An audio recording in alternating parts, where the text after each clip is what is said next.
So now let's analyze the difference between Archer Aviation and Joby. This is Archer's performance since it, I wonder if it's SPAC'd. Given that it started at $10, I wouldn't be surprised if it's SPAC'd, and it stayed at 10 here for a while. As is with most stocks that SPAC, they were down, 70 to 80% for a period of time. Archer Aviation now trading for just above their SPAC levels at almost $11. If you look at Joby, you have another one that also likely SPAC'd, settled out over $10 here, also fell down to somewhere in the $3 range, and also now almost back to $10. So what can we analyze inside of these companies? Well, I always like starting with the fundamentals of the business. And you can also get a nice business description from these companies in their annual reports. It's kind of a little hack that I like doing. We grab their annual reports, and then what you'll find is under business description, which is usually just a page, they'll tell you exactly what they do. So here's Joby's. Joby is developing an all-electric vertical takeoff and landing EVTOL air taxi. We intend to operate in cities around the world.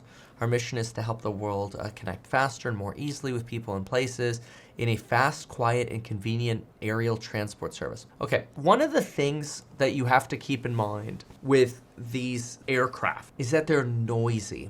And so that's why they're pitching quiet in their annual report here, because they're not quiet right now. I mean, even a jet engine is really loud, obviously, right? We don't want jet engines floating around low, but helicopters around 1,500 feet, pretty dang loud. These things, I don't know how quiet they can really make it, because you're breaking the wind to create lift, essentially. So the noise issue, obviously they're showing this out here in a field, is gonna be a big issue for air taxis. However, I think it's solvable because you can create corridors. And usually the way you create corridors with these things is you just follow highways. That's my take. So I'll give an example here. Let's go to Los Angeles. Sorry, I don't like LA. If you live there, I still love you, but I just don't like LA. Let's imagine for a moment you took off from, I don't know, let's pick an airport over here. Here, let's take Fullerton or something like that. I could absolutely see a future where a company like Joby or Archer or whatever in these taxi services is basically able to take off, from some facility over here or where these planes are parked or whatever. It's probably a flight school over here or whatever. And they end up just following highways, right? Because then you're concentrating noise. So I think that's a solvable problem. And then you obviously have, parking spots wherever. I mean, the nice thing is about being able to fly is you don't only have to follow the highway, but then you create a corridor where you fly maybe across to a different highway, and however, you go park somewhere else here, Compton Airport, wherever you want to go. So I think it's solvable getting this quiet issue dealt with. The Joby EVTOL is designed to transport a pilot and up to 4 passengers and an expected payload of 1,000 pounds. Now that's actually pretty impressive because that looks like a pretty small aircraft, the one we just saw in the picture there. I've got about 500 flight hours as a pilot, and what I've noticed in smaller aircraft is their payload is really, really low. I would say 1,000 pounds of payload, pretty impressive. However, this is basically enough for 5 people, pilot and 4 passengers. You're not going to put a lot of baggage in there. In fact, a pilot and 4 passengers assumes 0 bags. If you're going to take a bunch of bags, you might just be a pilot and 2 passengers. So there's a little bit of a problem in payload that you're going to run into as well in these. But if you're talking about a few business executives and they're just taking a briefcase, they got to get to downtown LA in and out or whatever, it could function. Again, you need those corridors where people are going to be okay with the noise. According to our modeling, more than 90% of urban routes in cities such as New York and Los Angeles are significantly shorter than this. The aircraft is optimized with a target of 100 miles. Yeah, okay, the thing is you need reserves in aircraft, so you're probably not going to want to go, and it's sort of like drones, okay? With a drone, you usually want to land when you're at about 20% battery because it's just the voltage starts dropping and you're just going to fall out of the sky. So the reality is you need a reserve on top of that. So you probably want to start thinking about landing when you're at 50 miles, which means realistically, you've got about a 50-mile charge on this puppy. not great yet. That's one of the other issues is batteries are heavy and you, I don't think, have the battery technology yet. So it might just be early, to get the noise routes, to get the payloads to be functional, because again, you can't get any bags in there if you got 4 passengers. You don't have a second pilot worth of redundancy, but that could be okay, especially if there are a bunch of technological redundancies in the actual aircraft itself. And so realistically, you've got maybe 50 miles of range here, right? Okay, cool. So that's our JOBY aircraft. That's the goal that they have. We completed our first international exhibit flight at the end of 2024. We do not currently intend to sell our aircraft to third parties or customers. Instead, we plan to manufacture and own our own aircraft, building a vertically integrated transportation company for government agencies, the Air Force, the Department of Defense. You can actually potentially take people from like Vegas or Henderson or wherever and fly them into, Area 51 or whatever and use these as sort of back and forth routes. Again, though, that 100-mile range really makes me nervous because if you have a 100-mile range and you go fly 50 miles, you need to sit and park. Well, now the darn thing is parking for 2 hours, right?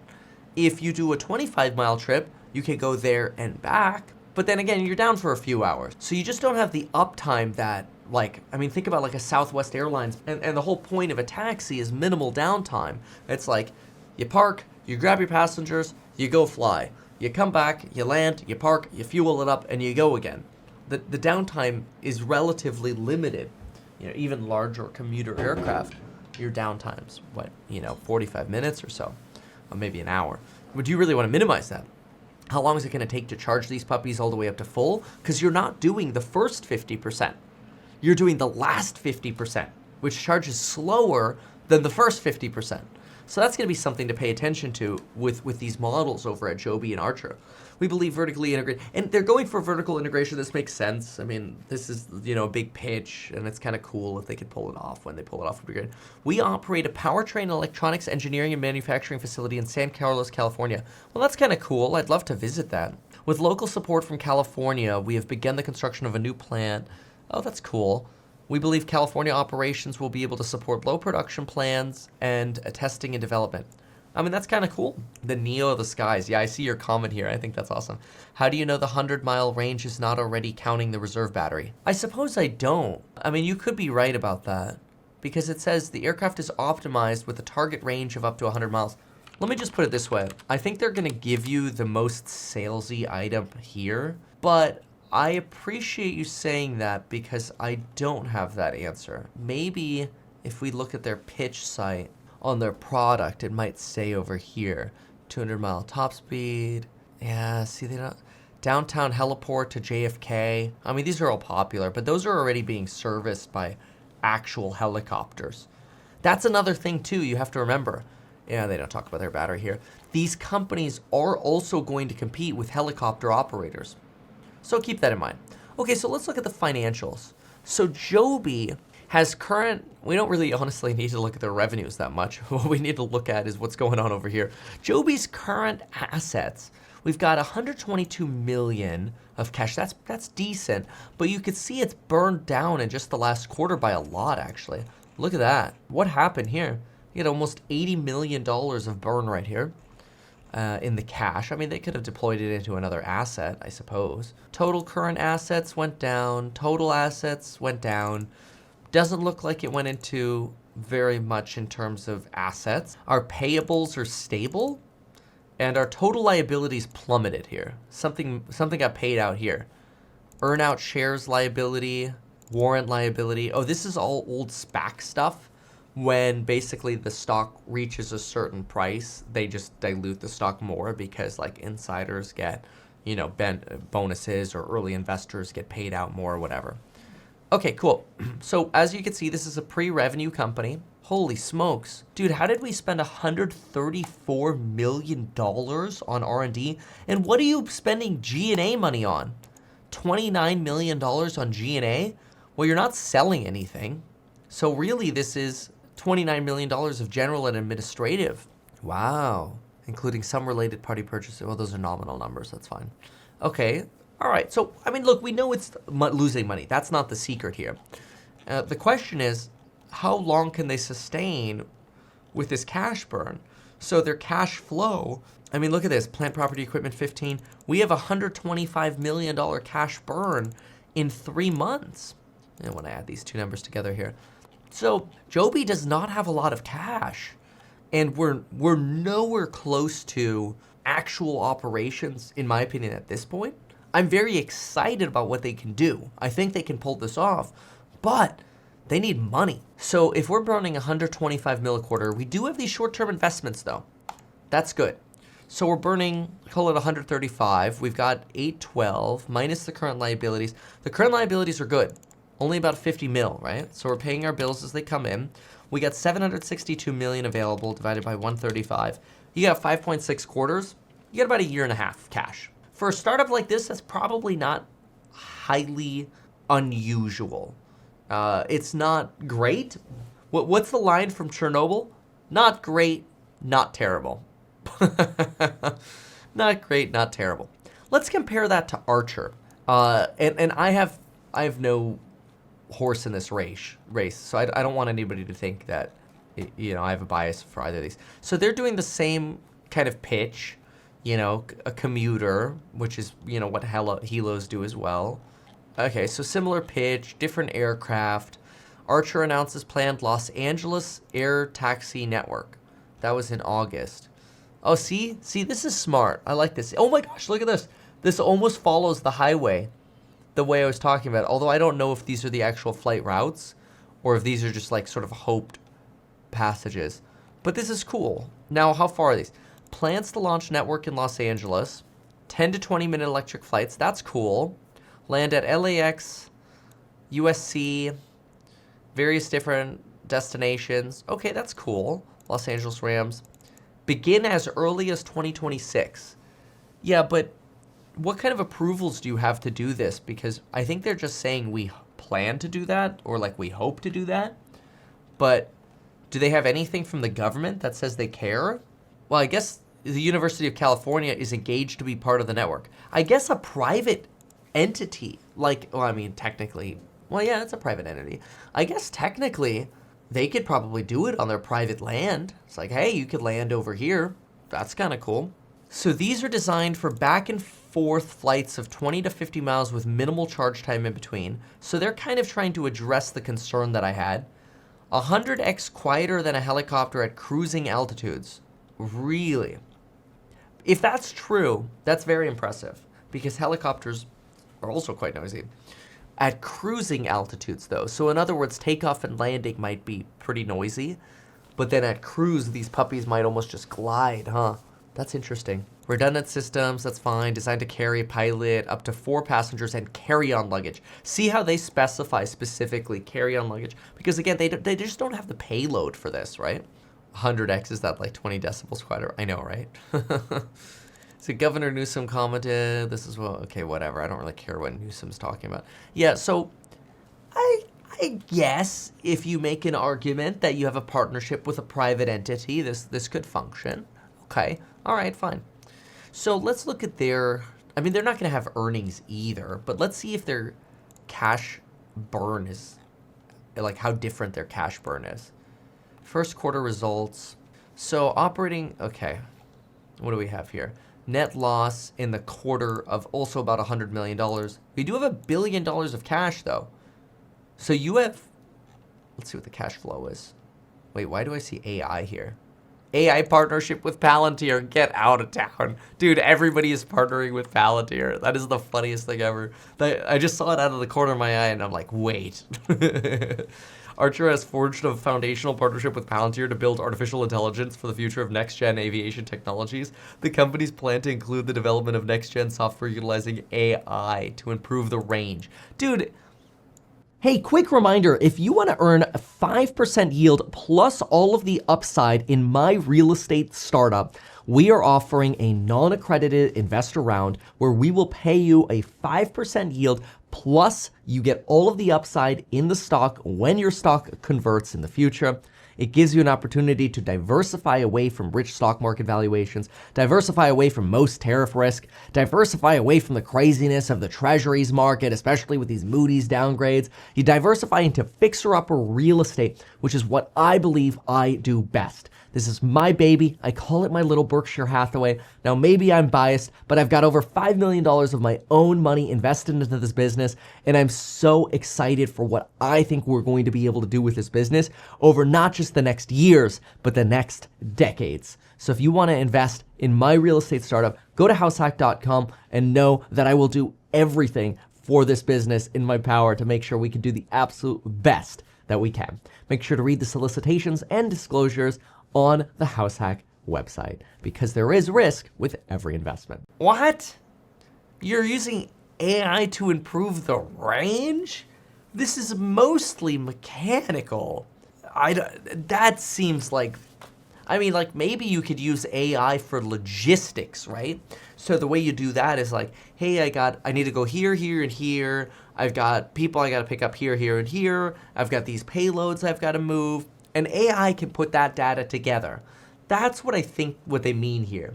But I don't think AI is somehow going to make my propellers and my battery more efficient. I don't know. Maybe I'm wrong. I think this is probably more just logistics planning, which is basically the same thing that you would see at, like UPS or whatever, right? So this isn't really that big of a deal. Archer plans to deliver its Midnight aircraft to the United Arab Emirates in the coming months for planned deployment later this year. Okay. Archer recently secured design approval for the first hybrid heliport. Well, that's cool. Abu Dhabi, that's cool. Okay. They're also out of California. I wonder where these are parked. This is just at an airport somewhere. I bet you I could fly into this airport where these are parked and go see them. Just go walk over to them. Probably get in trouble, so I'm not going to do it. Don't sue me, bro. Don't I have a button for that somewhere? No, I think if I push my sound effects, I'm going to break something again. I need to fix my little soundboard. All right, so do we have a cash flow here? Because I don't actually have a full statement. So let me do this. Let's go to, because they only gave you a Q1 press release. So we go to the SEC filings. We're going to go to a quarterly. Oh, there it is. Perfect. This is much easier for me to read. Okay, and also just to look at their difference in business, it should be roughly the same. It was a SPAC. Oh, they don't give it in a 10Q, of course. It's only in the 10K. That's fine. So what do we have over here? We have $1 billion here. Good. Yeah, we were in the 10Q over here. Okay, perfect. Just making sure. Good. So we have $1 billion of cash. Look at this. Their cash has actually gone up. How did their cash go up by $200 million? Well, let's find out. It's over here on the cash flow statement, they'll tell you. Cash flows. Here it is. They issued $300 million of shares. Proceeds from registered direct offering. But when was that? Yeah, just in the last 3 months. Interesting. Email them, Kevin, they might do an interview. I'm down. I'd be, look, what's kind of weird now is I've never analyzed these companies as a pilot. This is my first time as a pilot analyzing this. And I think it's kind of cool because my mindset now is coming from the angle of, okay, how much weight can I carry? What kind of winds can I land in? How much reserve fuel do I need, which in this case is battery? What are my safety features, right? Like all these things matter now. And you just don't really think about those when you're not in that world, which totally makes sense. So looking at it now, it's kind of exciting. Cool. So net loss 100 mil. So they raised money. I actually think these companies probably won't run out of money because there's so much hope around them that they could just keep doing that. They could keep raising money, right? So what are they spending money on? Oh, you know what? Let's put these side by side. Oh, the Qs are up nicely. Well, that's what I thought. Oh, and Nebbia's nice. I'm just looking at the ones in our alpha report this morning in the course member live stream. We were talking about Nebis and CoreWeave and some others and targets and that. And so I'm just seeing the momentum move on those. We were even talking a little bit about AMD, although that was because of a course member, so shout out to them. Okay, so this was let's look at the expenses here. Who's spending more money? Here we go. So R&D, and then we'll compare it to R&D over here. All right, so on the left, we have JOBY, and on the right, we have Archer. So R&D here, we spent 103 mil. Over here, we spent 134 in the quarter, and that was R&D. G&A, both of them are pretty up there on G&A. 40 mil and 29 mil. I'm still a little frustrated by that, but JOBY actually has a bigger burn, it looks. Wait. But JOBY's net loss or operating loss is negative 163, but then we have. Oh, okay. Well, this has to do with warrants and earnout shares. Okay, that's not going to be ongoing. So let me just look at the operating expenses. Loss from operations 144, loss from operations 163. So JOBY has a little bit less capital, and they're burning more money. And Archer just raised like $300 million on the market. So I think the way to look at these plays, when you look at both of them, is they're kind of options on the future. Like, you're not really close to these doing anything anytime soon in terms of functional revenues. My guess is you've got probably, I could see test flights in 2026, like actual test routes, but those are going to be money-losing flights. You don't have the battery technology yet, and you really need to figure out how to increase the payload so you could take more passengers, ideally, than just 4 people, right? Because if you're going to do that flight, it'd be nice to take like 12 people, and some baggage, right? Fine.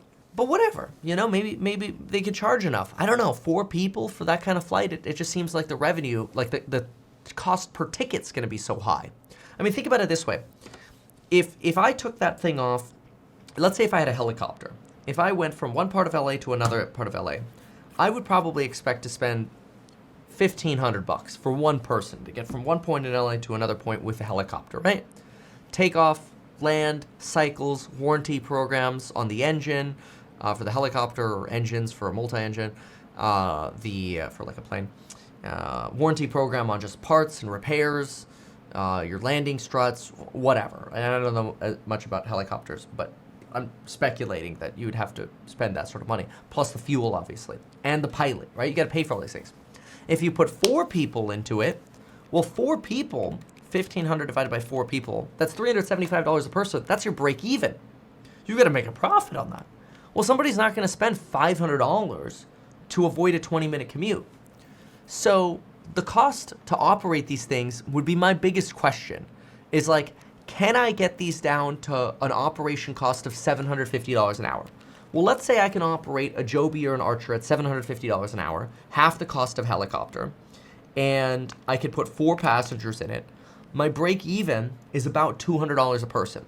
Okay, are people going to pay, say, $300 to get from one end of LA to another? Some people will. That's not that bad. If you want to forget 2 hours of traffic and, you're some CEO or whatever and making plenty of money, it's an option. It's interesting. But then you have to convince people on safety. You need the noise routes. So point is, are these in the future? Absolutely. I think there's no doubt that there is a future here.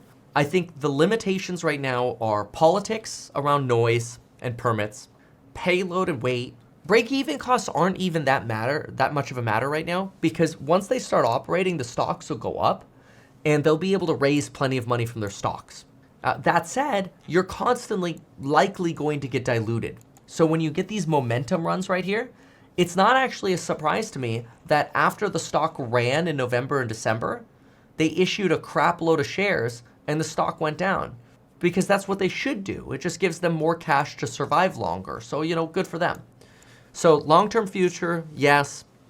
Between now and then, there are a lot of things to look at: battery tech, regulation, safety, profitability. So I wouldn't bet against these companies, because once they figure it out, they'll be worth way more than they are today. I mean, what do they trade at? I mean, $7 billion, that's already quite a lot for like a money-losing idea, right? $6 and $7 billion for a money-losing idea. It's already quite a bit. Dude, CoreWeave keeps going. Let's go. This was in my alpha report for trades today. Okay. Send Kim Kardashian up there. She'll do anything these days, says someone. Oh. Okay, let's see here. Archer Aviation is I want to see some of your comments. Somebody writes, Archer Aviation is recommended by ARK Invest. Kathy Wood. I like how you like specified, like, oh, by the way, you know, Kathy is ARK Invest. Thank you for clarifying that. Somebody says, FAA can't handle the traffic they have now. Might be issues there. Yeah, especially through busy areas like LA. But that's why I think they'll do corridors. And I think they can route traffic around specific corridors. So I'm less worried about traffic, although I respect the concern because it's a disaster. If they are on like perfect corridors every single time, might not be that big of a deal. Does the physics make sense on short distance air travel? So much wasted energy. I don't believe in flying cars. Well, I mean, it's not about the physics or the energy. It's about time, right? People who don't want to sit for traffic in 2 hours because they have an important meeting that's going to make them $100,000, they'll pay $500 for a ticket to go get there faster so they could get to the next meeting, right? It's sort of the nature of the economy after all, right? Let's see here. Oh, that's funny. Thank you for saying that. Yeah, I see a comment here. What was it? Where was it? 122.48, AMD resisting to the cent like Kevin's alpha report. Oh, thanks, Renee, for saying that. Yeah. If you're not part of the alpha report yet, remember you can get that at meetkevin.com. JOBY has more FAA certifications under the new FAA EVTOL rules. Okay. Well, let me look at those. FAA EVTOL rules. Let's see what they came out. Advanced Air Mobility. What is this? Umbrella term for an aircraft that's highly automated, electronically powered, vertical takeoff and landing, air taxis, milestones. Oh, this is to certify the actual aircraft to fly. Oh, that's very good. That's very good. So they have a pathway to certify the aircraft to fly, which is good because I do think we can get air corridors. I still am worried about battery range and payload, but that is very interesting. Thank you for mentioning it. Can you honestly think that? Oh, Mav. You need a hug. Okay, Wall Street Journal. Okay, rumors circulating. Okay, we'll take a look at that in just a moment. So JOBY has Toyota as an investor and manufacturing partner. So that I actually think is quite valuable. I think the Japanese industry, as well as the Chinese, frankly, are great partners. And I think if you can manufacture these with an Asian partner, you'll do very, very well. So I do actually like that with JOBY on a Toyota partnership. Archer announces partnership with Anduril to develop hybrid EVTOL military aircraft. Raises additional $430 million. Nice. Yeah. I mean, so basically they sold stock on the news of this partnership. I respect that. I mean, that's cool. Military partnership, that's a perfect use for this. Perfect use. Because you're less worried about, downtown LA politics and the bullcrap of trying to have noise corridors. I don't care. A military partnership for Archer, very smart. As well as having a manufacturing partner. Very, very interesting. So I totally agree with that. So I like that. Thank you for bringing that up. You could use drones to find wedge deals by taking photos of the roofs. I mean, yeah, I guess technically you could. I want to buy my own JOBY and my own Archer. I'm going to go fly myself around from my backyard. Kind of cool. Oh, okay, cool. So those are my thoughts on JOBY and Archer. Again, I love the direction of where this is going. I do think military is the way to go. The more of these partnerships, they will be part of the future. It's just a time issue. That's it. And how much stock do they have to burn in the meantime? Because obviously they're losing cash, right? So your investment is kind of like a lifeline to those companies to keep them with their R&D and manufacturing or whatever, which is fine. But just know it's going to be a while until we get to profitability. It's something where Warren Buffett would look and say, hey, too speculative for me. But then again, he'll miss the boat when and if they hit and they get their approvals and their certifications and their profitability, and he'll wait until they're dividend cash cows, right? But before these are dividend cash cows, we're probably looking at 15 years. So who knows? Could it be a generational opportunity? Maybe. But another way to look at it too is Could there be a really big buy the dip opportunity in a recession? Probably, because in a recession, people are going to have less money to buy these stocks, so the stocks plummet. And then when the stocks plummet and they raise money because they have to, they push the stock to these, $3 lows. They basically become a penny stock, right? So these might be the opportunities to invest in sort of these more speculatives. Just because the market is more euphoric now doesn't mean that the actual underlying business fundamentals have changed at all over the last, 6 months. Again, not bearish, it's just going to be a time issue. A good append, a good little add-in to our Joby Archer video where you've got Beta Technologies. We don't have financials for them because they're a private company. But basically, they're an EVTOL manufacturer that sees the future of these EVTOLs expanding from just being regional operations under 200 miles of range now to up and down the East Coast by the mid-2030s and across the country by 2040. That's because of the limitation, as they say now, being batteries, which makes sense. The batteries are very, very heavy, and you need a lot of battery to get a good distance, so you're doing these 15, 20-minute flights, and then you go land. Totally makes sense, and kind of exciting. Here's just yet another competitor compared to Archer and Joby. And I think said they were raising somewhere around, I think maybe like a $3 billion valuation. We should look really, we'll look in just a moment. But, yeah, actually, let's see. Beta Mobility Investment valuation. Let's see what they've got. So they raised Beta Technologies, not Mobility. Beta Technology raised Series C valuation of $3.78 billion, which is a bit of a discount from Joby and Archer, which are trading for, $5 to $6 billion right now.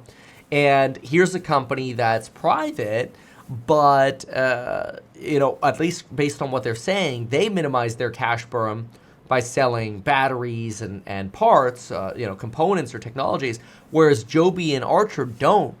They're using cash that they're earning or basically collecting from shareholders and throwing it into the business to expand these EVTOL. So kind of an exciting biz. It's also worth noting that Embraer, one of the commenters here brought it up, but it's true, and we've talked about this, years ago. I remember talking about Embraer getting into these mobility plays as well. But here's like an Embraer article on their partnership with Eve Air Mobility. This has actually got a ticker, EVEX. A global leader in manufacturing and providing services for EVTOL, announcing a significant advancement in the first flight of its EVTOL prototype. Team of engineers, blah, blah, blah. I think they spun this business off, Embraer, who manufactures actual business jets right now, and regional airliners. I'm pretty sure, spun this off. Through its relationship with Embraer, the third largest aircraft manufacturer, Eve is able to take advantage of Embraer's 55-year history in designing, blah, blah, blah, and manufacturing, with letters of intent for 2,900 EVTOLs. So it's turning into quite a competitive space, which makes sense. I think that's just sort of the direction you're going. But here's another option. Eve is a $1.66 billion company. Big market, or a partnership, also another SPAC, big partnership with Embraer. A little bit of a newer company, though, and smaller. See, 174 employees. Beta Technologies has like 800 employees. And this one founded in 2020, whereas a lot of the others were 2015 to 2017. So Eve, a little bit newer, spin-off from Embraer, also SPAC'd. It'll be interesting to see where they go. But I guess you could look at Eve, just do EVTOL here. And yeah, there we go, Eve Mobility. And you can see their EVTOL. So yeah, okay, well this one's green. So no shortage basically of competitors here. Oh, look at this. They even let you pick a route to fly. Okay, let's do Miami. Oops, that's so funky. Miami to South Beach. Oh, that'd be nice, because that's like a 45-minute drive. You know, the airport's like way inland over in Miami. And getting to South Beach, you basically have to, you know, get across the bridge right next to downtown Miami. And it's a pain in the butt. So my guess is it's at least a 40-minute drive, depending on traffic. But we're gonna look right now, okay? We're gonna reveal it together. Let's. Oh, 20. Wow. It's 20 to 24 minutes. I was wrong. Shorter than I thought. But anyway, I guess it depends on the time of day, because I feel like I've taken this drive before and I've been stuck in traffic, and it sucks. So it could be time of day. Right now it's 11 a.m. on a Tuesday. So I don't know. Let's be mean and just go to like 4 p.m. Let's see what it says. Oh, wow. Yeah, look at this. Look at this. During rush hour, 35 minutes to an hour 20. That's what I've been stuck in before. So if you happen to go during a crappy time, you're screwed. 30 minutes to an hour, that's where my 40 minutes is coming from. So anyway, okay, let's fly it with Eve.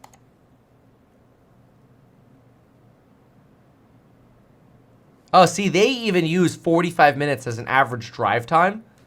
The EVTOL, they're saying 15 minutes. Now, one thing that I think people forget when it comes to aviation, it's not just the flight time that matters.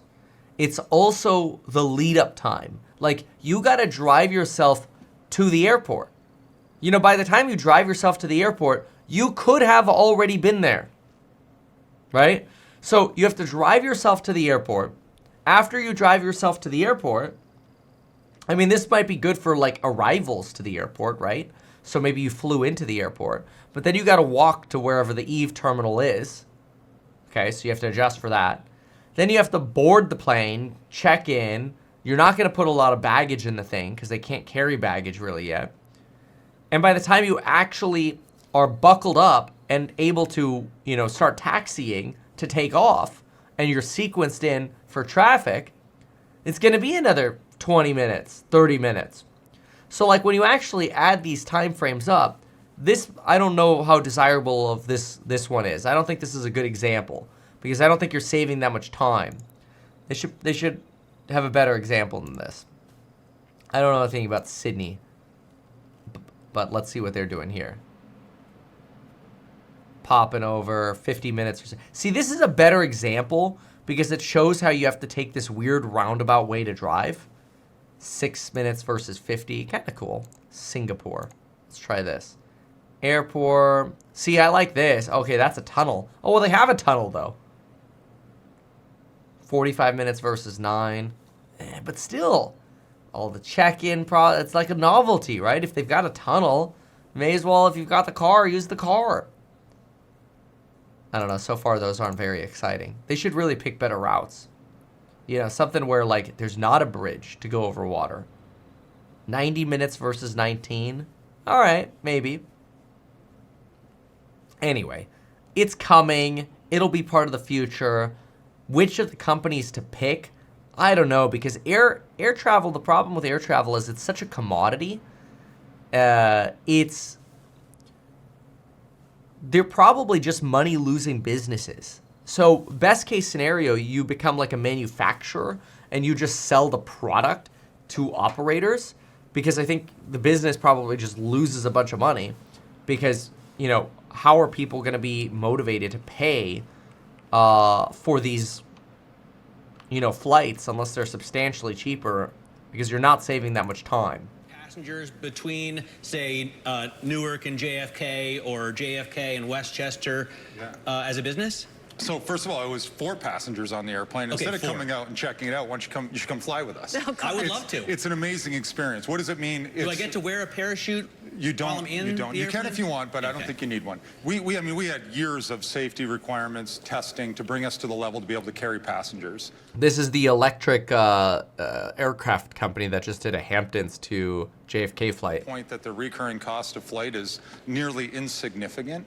So I mentioned after the flight, going from East Hampton to JFK was about $7 of electricity. It's transformative. But total cost is what we care about. Low cost, and it's super safe because the safety standard keeps going up. And this is going to totally change aerospace. Well, let me ask the obvious question here. We talk about range anxiety all the time when it comes to electric vehicles. When we're talking about electric aircrafts, I have to imagine that anxiety is tenfold at least. Actually, it's like these. 1/10. Okay, so tell me. In aviation, we have compulsory requirements to carry extra energy that's measured in hours, right? Typically 45 minutes plus an alternate, so an hour Right. of extra fuel. So wherever you're going, you plan for that. You charge up appropriate such that when you land, you have about an hour extra fuel to accommodate any contingencies. Unlike driving on the road, it's a very controlled environment. So the range anxiety is kind of irrelevant in this case. Unless you're going to Newark, because then you could be just circling for hours. You could be, but remember, you could land at Teterboro, you could land out in Essex, you could land anywhere if you start to get to low fuel, just like you would in a regular airplane. So let me ask about how advanced the technology is. Like, can you build a ton of these?